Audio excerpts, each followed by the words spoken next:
ಅಂಕೋಲದಲ್ಲಿ ಇದು ಸುಮಾರು ಸಲ ಆಗಿದೆ ಸರ್. ಅವನದು ಆಲ್ರೆಡಿ ಕೇಸ್ ಇದೆ ಸರ್ ಕಾರವಾರದಲ್ಲಿ.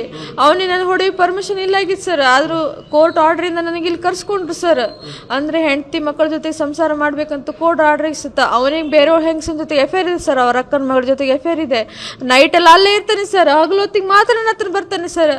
ಬಂದು ನಾನೇವ್ರು ಮಾತಾಡ್ದ ತಕ್ಷಣ ಹಿಂಗೆ ಹೊಡಿತಾನೆ ಸರ್. ಮಕ್ಕಳದು ರೇಷನ್ ಕಾರ್ಡ್ ಕೇಳಿದೆ ಸರ್. ಅದಕ್ಕೆ RV ಹೊಡೆದದ್ದು. ಮತ್ತು ನಾನು ಅವಳ ಬಗ್ಗೆ ಕಾಮನ್ ಸರ್ ಮಾತಾಡೋದು. ನನ್ನ ಮಕ್ಕಳು ಇವಾಗ ನೀವು ಬೇರೆಯವ್ರ ಜೊತೆಗೆ ಹೋಗ್ತಿ ಅಂದ್ರೆ ಕಾಮನ್ ಸರ್ ಮಾತಾಡೋದು. ಅದಕ್ಕೆ ನನಗೆ ನನ್ನನ್ನೇ ಸಾಯಿಸ್ಲಿಕ್ಕೆ ಕುತ್ತಿಗೆಲ್ಲ ಹಿಡಿದು ನನಗೆ ಹೊಡೆದು ಎಲ್ಲ ಮಾಡಿದ್ರು ಸರ್. ಆಲ್ರೆಡಿ ಕಾರವಾರದಲ್ಲಿ ಕೇಸ್ ಮಾಡಿದ್ದೀನಿ ಸರ್. ನನಗೆ ಹೊಡೋ ಪರ್ಮಿಷನ್ ಇಲ್ಲ ಸರ್. ಕೋರ್ಟಿಂದನೇ ನಾನು ಬಂದಿರೋದು. ಕೋರ್ಟ್ ಪರ್ಮಿಷನ್ ಕೊಟ್ಟಿತ್ತು ಜಡ್ಜ್, ನೀವು ಹೋಗಿ ಸಂಸಾರ ಮಾಡಿ, ಏನಾದ್ರು ಪ್ರಾಬ್ಲಮ್ ಆದರೆ ಇಮಿಡಿಯೇಟ್ ಹೇಳಿ ಅಂತಂದ್ರು ಸರ್. ನಾನು ಬಂದಿನ 2 ತಿಂಗಳು ಆಗಲಿ ಸರ್. ಆಗಲೇ ನನಗೆ ಈ ಥರ ಮಾಡಿದ್ದಾರೆ ಸರ್. ನನಗೆ ಇಲ್ಲಿ ನೋಡಿ ಸರ್ ಹೆಂಗೆ ಮಾಡಿದ್ದಾರೆ, ನನಗೆ ಹೆಂಗೆ ಹೊಡೆದಿದ್ದಾರೆ. ನನ್ನ ಮಕ್ಕಳ ಮುಂದೆ ಹೊಡೆದಿದ್ದಾರೆ ಸರ್. ನನಗೆ ಇನ್ಸಲ್ಟ್. ನನ್ನ ಪಾಡಿನ ದುಡ್ಕೋ ತಿಂತಾ ಇದೆ ಸರ್. ನಾನು ಕಾಲೇಜ್ನಲ್ಲಿ ಪ್ರೊಫೆಸರ್ ಇದ್ದೀನಿ ಸರ್. ಇಕನಾಮಿಕ್ ಕಾಮರ್ಸ್ ಕಲಿಸ್ತೀನಿ ಸರ್. ನಾನು 13 ವರ್ಷ ಆಯ್ತು ಸರ್. ಬರೀ ಇದೇ ಆಗೋಯ್ತು ಸರ್. ನಾವು ಬೇರೆ ಕಾಸ್ಟ್. ಅವನು ನಾವೇನು ಫೋರ್ಸ್ ಮಾಡಿಲ್ಲ ಸರ್. ಅವನ ಜೊತೆಗೆ ಬರ್ತೀನಿ ಅಂತ ಯಾವತ್ತೂ ಹೇಳಿಲ್ಲ ಸರ್. ಅವನೇ ತಗೊಂಡು ನಾನು ಮದುವೆ ಆಗ್ತೀನಿ. ನಾನು ಮಂಟಪದಿಂದ ಹೇಳ್ಕೊಬಂದೇನೆ ಸರ್. ನಾನು ಮದುವೆ ಆಗೋದಿತ್ತು ನನ್ನ ಕಾಸ್ಟಿನ ಜೊತೆಗೆ. ನಾನು ಲವ್ ಮಾಡ್ತೀನಿ, ನಾನು ಮದುವೆ ಆಗ್ತೀನಿ, ಕರ್ಕೊಬಂದು ಈ ಥರ ಮಾಡ್ತಿದ್ದಾನೆ ಸರ್. ಅವನು PSI ಇದ್ದಾನೆ ಸರ್. ಇದೇ ಬೆಳಗಾವಿಯಲ್ಲಿ ಎಲ್ ಸ್ಟೇಷನ್ ಅಂತ ನನಗಿನ್ನೂ ಗೊತ್ತಿಲ್ಲ ಸರ್. ಈಗ ನಾನು ಬರೋಕ್ಕಿಂತ ಮೊದಲೇ ಅವನು ಹುಬ್ಳಿಯಲ್ಲಿ ಹುಬ್ಳಿಯಲ್ಲಿ ಅಂದರೆ ಇವನಿಗೆ ಅದು ಇದ್ರದಕ್ಕೆ ಇದು ಮಾಡಿದ್ರು, ಎಂಥದ್ದು ಎಲೆಕ್ಷನ್ ಡ್ಯೂಟಿ ಹಾಕಿದ್ರು ಸರ್. ನಾನು ನೋಡ್ತೇನೆ.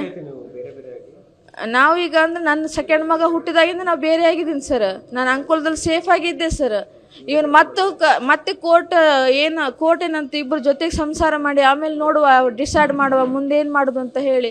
ಅಂದರೆ ಅವನಿಗೆ ಪ್ರಮೋಷನ್ ಮತ್ತು ಇದು ಬೇಕಾಗಿತ್ತು ಸರ್. ಅದ್ರ ಸಲುವಾಗಿ ಇವನು ನನಗೆ ಪ್ರಮೋಷನ್ ಬೇಕಂದ್ರೆ ನಿಯತ್ತಿಂದಿರ್ಬೇಕಲ್ಲ ಸರ್. ನಮ್ಮಲ್ಲಿ ಕರ್ಕೊಬಂದು ಹೊಡೆಯೋದಲ್ಲ ಸರ್. ಅವಳು ಹೆಂಗಸಿನ ಮಾತು ಕೇಳಿ, ಅವಳ ಹೆಸರು ಲಕ್ಷ್ಮಿ ಸರ್. ಅವಳು ನನ್ನ ಮಗನಿಗೆ ಸರ್ ಬಚ್ಚಲು ರೂಮಲ್ಲಿ ಕೂಡ ಹಾಕೋದು, ನನ್ನ ಮಗಳಿಗೆ ಹೊಡೆಸೋದೆಲ್ಲ ಮಾಡಿದಾಳೆ ಸರ್. ಅವಳ ಮೇಲೆ ಆ್ಯಕ್ಷನ್ ತೊಗೊಳ್ಬೇಕಂತ ಹೇಳ್ತೀನಿ ಸರ್. ಲಕ್ಷ್ಮಿ ಮಕ್ಕಳಿಗೆ ಅಂದರೆ ನನ್ನ ಮಕ್ಕಳು ಹೆದರೋಗ್ಬಿಟ್ರು. ಅವ್ರ ಮಕ್ಕಳು ಮೊದಲು ಅವ್ರ ಮನೇಲಿದ್ರು ಸರ್. ನಾನು ಹೋದ ವರ್ಷ ಬರಲಿಲ್ಲ ಸರ್. ಈ ವರ್ಷ ನಾನು ಬಂದೀನಿ ಸರ್. ನನ್ನ ಮಕ್ಕಳಿಗೆ ಹೋದ ವರ್ಷ ಅವ್ರ ಮೇಲೆ ಇಟ್ಕೊಂಡು ನನ್ನ ಮಕ್ಕಳಿಗೆ ಹೊಡೆದು ಬಡ್ದು ಎಲ್ಲ ಮಾಡಿದಾರೆ ಸರ್. ಲಕ್ಷ್ಮಿ ಅನ್ನೋಳೆ ಕಂಪ್ಲೇಂಟ್ ಆಗ್ಬೇಕು ಸರ್. ಲಕ್ಷ್ಮಿಯು ಕಂಪ್ಲೇಂಟ್ ಆಗಬೇಕು, ನನ್ನ ಗಂಡನ ಮೇಲೂ ಕಂಪ್ಲೇಂಟ್ ಆಗ್ಬೇಕು ಸರ್. ಯಾಕಂದರೆ ಲಕ್ಷ್ಮಿ ಅವಳಿಂದನೇ ಆಗಿ ಸರ್. ಅವಳ ಜೊತೆ ಅಕ್ರಮ ಸಂಬಂಧದಲ್ಲಿದ್ದಾನೆ ಸರ್. ಅವ್ರ ಅಕ್ಕನ ಮಗಳು ಅಕ್ಕನ ಮಗಳು ಅಂದರೆ ಮಗಳ ಸಮಾನ ಸರ್. ಆದ್ರೆ ಅವಳ ಜೊತೆಗೆ ಸಂಬಂಧ ಇಟ್ಕೊಂಡಿದ್ದಾನೆ ಸರ್. ದಿನ ನೈಟ್ ಅವಳ ಜೊತೆಗೆ ಇರ್ತಾನೆ ಸರ್. ಬೆಳಗ್ಗೆ ಮನೆಗೆ ಬರ್ತಾನೆ ಸರ್. ಅದು ಯಾವಾಗೂ ಮನೆಗೆ ಬರ್ತಾನೆ ಸರ್. ಅಂಕೋಲದಲ್ಲಿ ಇದು ಸುಮಾರು ಸಲ ಆಗಿದೆ ಸರ್. ಅವನದು ಆಲ್ರೆಡಿ ಕೇಸ್ ಇದೆ ಸರ್ ಕಾರವಾರದಲ್ಲಿ. ಅವನಿಗೆ ನಾನು ಹೊಡೆಯೋ ಪರ್ಮಿಷನ್ ಇಲ್ಲ ಆಗಿತ್ತು ಸರ್. ಆದರೂ ಕೋರ್ಟ್ ಆರ್ಡ್ರಿಂದ ನನಗೆ ಇಲ್ಲಿ ಕರ್ಸ್ಕೊಂಡ್ರು ಸರ್. ಅಂದರೆ ಹೆಂಡತಿ ಮಕ್ಕಳ ಜೊತೆಗೆ ಸಂಸಾರ ಮಾಡಬೇಕಂತ ಕೋರ್ಟ್ ಆರ್ಡ್ರ್ ಇಸುತ್ತೆ. ಅವನಿಗೆ ಬೇರೆಯವ್ರ ಹೆಂಗಸನ ಜೊತೆಗೆ ಎಫೇರ್ ಇದೆ ಸರ್. ಅವ್ರ ಅಕ್ಕನ ಮಗಳ ಜೊತೆಗೆ ಎಫೇರ್ ಇದೆ. ನೈಟಲ್ಲಿ ಅಲ್ಲೇ ಇರ್ತಾನೆ ಸರ್. ಹಗಲು ಹೊತ್ತಿಗೆ ಮಾತ್ರ ನನ್ನ ಹತ್ರ ಬರ್ತಾನೆ ಸರ್. ಬಂದು ನಾನೇವ್ರು ಮಾತಾಡ್ದ ತಕ್ಷಣ ಹಿಂಗೆ ಹೊಡಿತಾನೆ ಸರ್. ಮಕ್ಕಳದು ರೇಷನ್ ಕಾರ್ಡ್ ಕೇಳಿದೆ ಸರ್. ಅದಕ್ಕೆ RV ಹೊಡೆದದ್ದು. ಮತ್ತು ನಾನು ಅವಳ ಬಗ್ಗೆ ಕಾಮನ್ ಸರ್ ಮಾತಾಡೋದು. ನನ್ನ ಮಕ್ಕಳು ಇವಾಗ ನೀವು ಬೇರೆಯವ್ರ ಜೊತೆಗೆ ಹೋಗ್ತಿ ಅಂದ್ರೆ ಕಾಮನ್ ಸರ್ ಮಾತಾಡೋದು. ಅದಕ್ಕೆ ನನಗೆ ನನ್ನನ್ನೇ ಸಾಯಿಸ್ಲಿಕ್ಕೆ ಕುತ್ತಿಗೆಲ್ಲ ಹಿಡಿದು ನನಗೆ ಹೊಡೆದು ಎಲ್ಲ ಮಾಡಿದ್ರು ಸರ್. ಆಲ್ರೆಡಿ ಕಾರವಾರದಲ್ಲಿ ಕೇಸ್ ಮಾಡಿದ್ದೀನಿ ಸರ್. ನನಗೆ ಹೊಡೋ ಪರ್ಮಿಷನ್ ಇಲ್ಲ ಸರ್. ಕೋರ್ಟಿಂದನೇ ನಾನು ಬಂದಿರೋದು. ಕೋರ್ಟ್ ಪರ್ಮಿಷನ್ ಕೊಟ್ಟಿತ್ತು ಜಡ್ಜ್, ನೀವು ಹೋಗಿ ಸಂಸಾರ ಮಾಡಿ, ಏನಾದ್ರು ಪ್ರಾಬ್ಲಮ್ ಆದರೆ ಇಮಿಡಿಯೇಟ್ ಹೇಳಿ ಅಂತಂದ್ರು ಸರ್. ನಾನು ಬಂದಿನ 2 ತಿಂಗಳು ಆಗಲಿ ಸರ್. ಆಗಲೇ ನನಗೆ ಈ ಥರ ಮಾಡಿದ್ದಾರೆ ಸರ್. ನನಗೆ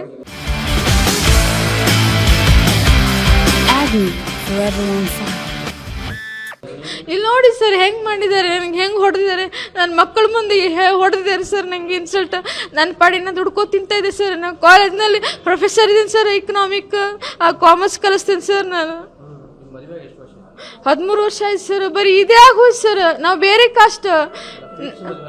ಅವನು ನಾವೇನು ಫೋರ್ಸ್ ಮಾಡಿಲ್ಲ ಸರ್. ಅವನ ಜೊತೆಗೆ ಬರ್ತೀನಿ ಅಂತ ಯಾವತ್ತೂ ಹೇಳಿಲ್ಲ ಸರ್. ಅವನೇ ತಗೊಂಡು ನಾನು ಮದುವೆ ಆಗ್ತೀನಿ. ನಾನು ಮಂಟಪದಿಂದ ಹೇಳ್ಕೊಬಂದೇನೆ ಸರ್. ನಾನು ಮದುವೆ ಆಗೋದಿತ್ತು ನನ್ನ ಕಾಸ್ಟಿನ ಜೊತೆಗೆ. ನಾನು ಲವ್ ಮಾಡ್ತೀನಿ, ನಾನು ಮದುವೆ ಆಗ್ತೀನಿ, ಕರ್ಕೊಬಂದು ಈ ಥರ ಮಾಡ್ತಿದ್ದಾನೆ ಸರ್. ಅವನು PSI ಇದ್ದಾನೆ ಸರ್. ಇದೇ ಬೆಳಗಾವಿಯಲ್ಲಿ ಎಲ್ ಸ್ಟೇಷನ್ ಅಂತ ನನಗಿನ್ನೂ ಗೊತ್ತಿಲ್ಲ ಸರ್. ಈಗ ನಾನು ಬರೋಕ್ಕಿಂತ ಮೊದಲೇ ಅವನು ಹುಬ್ಳಿಯಲ್ಲಿ ಅಂದರೆ ಇವನಿಗೆ ಅದು ಇದ್ರದಕ್ಕೆ ಇದು ಮಾಡಿದ್ರು, ಎಂಥದ್ದು ಎಲೆಕ್ಷನ್ ಡ್ಯೂಟಿ ಹಾಕಿದ್ರು ಸರ್. ನಾನು ನೋಡ್ತೇನೆ. ನಾವೀಗ ಅಂದರೆ ನನ್ನ ಸೆಕೆಂಡ್ ಮಗ ಹುಟ್ಟಿದಾಗಿಂದ ನಾವು ಬೇರೆ ಆಗಿದ್ದೀನಿ ಸರ್. ನಾನು ಅಂಕೋಲದಲ್ಲಿ ಸೇಫ್ ಆಗಿದ್ದೆ ಸರ್. ಇವನು ಮತ್ತೆ ಕೋರ್ಟ್ ಏನಂತ ಇಬ್ಬರು ಜೊತೆಗೆ ಸಂಸಾರ ಮಾಡಿ ಆಮೇಲೆ ನೋಡುವ ಡಿಸೈಡ್ ಮಾಡುವ ಮುಂದೆ ಏನು ಮಾಡೋದು ಅಂತ ಹೇಳಿ. ಅಂದರೆ ಅವನಿಗೆ ಪ್ರಮೋಷನ್ ಮತ್ತು ಇದು ಬೇಕಾಗಿತ್ತು ಸರ್. ಅದ್ರ ಸಲುವಾಗಿ ಇವನು ನನಗೆ ಪ್ರಮೋಷನ್ ಬೇಕಂದ್ರೆ ನೀಯೇ ತಿಂದಿರ್ಬೇಕಲ್ಲ ಸರ್. ನಮ್ಮಲ್ಲಿ ಕರ್ಕೊಬಂದು ಹೊಡೆಯೋದಲ್ಲ ಸರ್. ಅವಳು ಹೆಂಗಸಿನ ಮಾತು ಕೇಳಿ, ಅವಳ ಹೆಸರು ಲಕ್ಷ್ಮಿ ಸರ್. ಅವಳು ನನ್ನ ಮಗನಿಗೆ ಸರ್ ಬಚ್ಚಲು ರೂಮಲ್ಲಿ ಕೂಡ ಹಾಕೋದು, ನನ್ನ ಮಗಳಿಗೆ ಹೊಡೆಸೋದೆಲ್ಲ ಮಾಡಿದಾಳೆ ಸರ್. ಅವಳ ಮೇಲೆ ಆ್ಯಕ್ಷನ್ ತೊಗೊಳ್ಬೇಕಂತ ಹೇಳ್ತೀನಿ ಸರ್. ಲಕ್ಷ್ಮಿ ಮಕ್ಕಳಿಗೆ ಅಂದರೆ ನನ್ನ ಮಕ್ಕಳು ಹೆದರೋಗ್ಬಿಟ್ರು. ಅವ್ರ ಮಕ್ಕಳು ಮೊದಲು ಅವ್ರ ಮನೇಲಿ ಇದ್ರು ಸರ್. ನಾನು ಹೋದ ವರ್ಷ ಬರಲಿಲ್ಲ ಸರ್, ಈ ವರ್ಷ ನಾ ಬಂದೀನಿ ಸರ್. ನನ್ನ ಮಕ್ಕಳಿಗೆ ಹೋದ ವರ್ಷ ಅವ್ರ ಮೇಲೆ ಇಟ್ಕೊಂಡು ನನ್ನ ಮಕ್ಕಳಿಗೆ ಹೊಡೆದು ಬಡ್ದು ಎಲ್ಲ ಮಾಡಿದಾರೆ ಸರ್. ಲಕ್ಷ್ಮಿ ಅನ್ನೋಳಿ ಕಂಪ್ಲೇಂಟ್ ಆಗ್ಬೇಕು ಸರ್. ಲಕ್ಷ್ಮಿಯು ಕಂಪ್ಲೇಂಟ್ ಆಗಬೇಕು, ನನ್ನ ಗಂಡನ ಮೇಲೂ ಕಂಪ್ಲೇಂಟ್ ಆಗ್ಬೇಕು ಸರ್. ಯಾಕಂದರೆ ಲಕ್ಷ್ಮಿ ಅವಳಿಂದನೇ ಆಗಿ ಸರ್. ಅವಳ ಜೊತೆ ಅಕ್ರಮ ಸಂಬಂಧದಲ್ಲಿದ್ದಾನೆ ಸರ್. ಅವ್ರ ಅಕ್ಕನ ಮಗಳು ಅಂದರೆ ಮಗಳ ಸಮಾನ ಸರ್. ಆದ್ರೆ ಅವಳ ಜೊತೆಗೆ ಸಂಬಂಧ ಇಟ್ಕೊಂಡಿದ್ದಾನೆ ಸರ್. ದಿನಾ ನೈಟ್ ಅವಳ ಜೊತೆಗೆ ಇರ್ತಾನೆ ಸರ್. ಬೆಳಗ್ಗೆ ಮನೆಗೆ ಬರ್ತಾನೆ ಸರ್. ಅದು ಯಾವಾಗೂ ಮನೆಗೆ ಬರ್ತಾನೆ ಸರ್. ಅನುಕ್ಷಣದ ಸುದ್ದಿಗಳಿಗಾಗಿ ವಿಸ್ತಾರ ನ್ಯೂಸ್ ಯೂಟ್ಯೂಬ್ ಚಾನೆಲ್ ಸಬ್ಸ್ಕ್ರೈಬ್ ಮಾಡಿ. ಹೊಸ ಸುದ್ದಿಗಳ ನೋಟಿಫಿಕೇಶನ್ಗಾಗಿ ಬೆಲ್ ಐಕಾನ್ ಕ್ಲಿಕ್ ಮಾಡಿ. ಲೇಟೆಸ್ಟ್ ಅಪ್ಡೇಟ್ಸ್ಗಾಗಿ www.vistaranews.com ವೆಬ್ಸೈಟ್ಗೆ ವಿಸಿಟ್ ಮಾಡಿ. ಅಂಗೈಯಲ್ಲೇ ಜಗತ್ತಿನ ಸುದ್ದಿ ತಿಳಿಯಲು ವಿಸ್ತಾರ ನ್ಯೂಸ್ ಕನ್ನಡ ಆಪ್ ಡೌನ್ಲೋಡ್ ಮಾಡಿ.